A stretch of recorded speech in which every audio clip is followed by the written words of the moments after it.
The 19th presidential election of the USA took place on November 7th, 1860.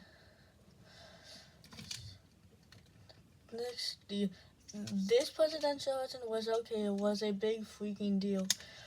The country was more divided than it has ever been over the issue of the expansion of slavery out west.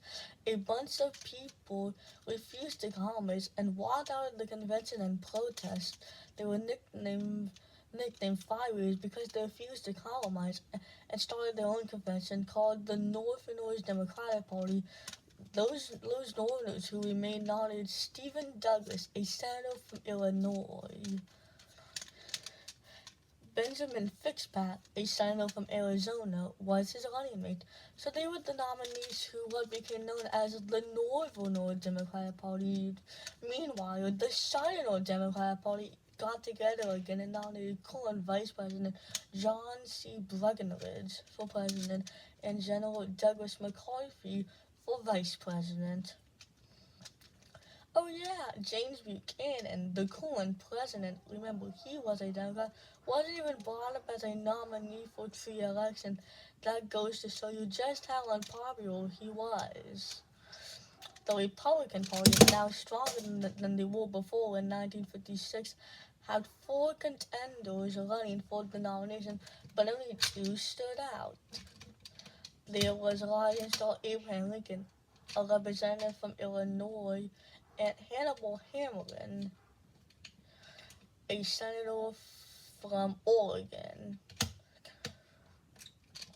Lincoln had become famous from a series of debates with Stephen Douglas when the two both ran for senator in 1858.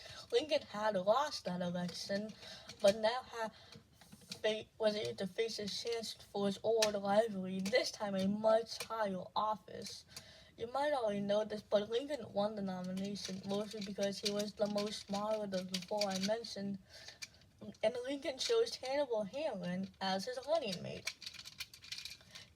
There were other nominees. A new party called the Greenback Party nominated John Bell, a representative from Illinois. And here are the results. Even though he won less than 40% of the popular vote, Abraham Lincoln won, becoming the 16th president of the United States.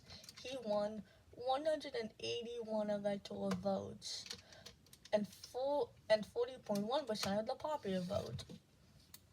John C. Breckinridge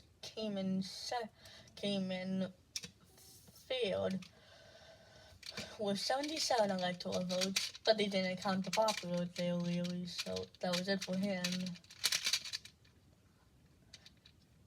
John Bell failed was second with 22 electoral votes and 7% of the popular vote. Stephen Douglas came in 4th, receiving 11 electoral votes and 1% of the popular vote. He won just 2 states, Free State Missouri and Slave State, the middle of Texas. The North was more complicated in who they voted for, though. Abraham Lincoln is considered to be the greatest president in American history. Hannibal Hamlin became the 15th vice president in American history.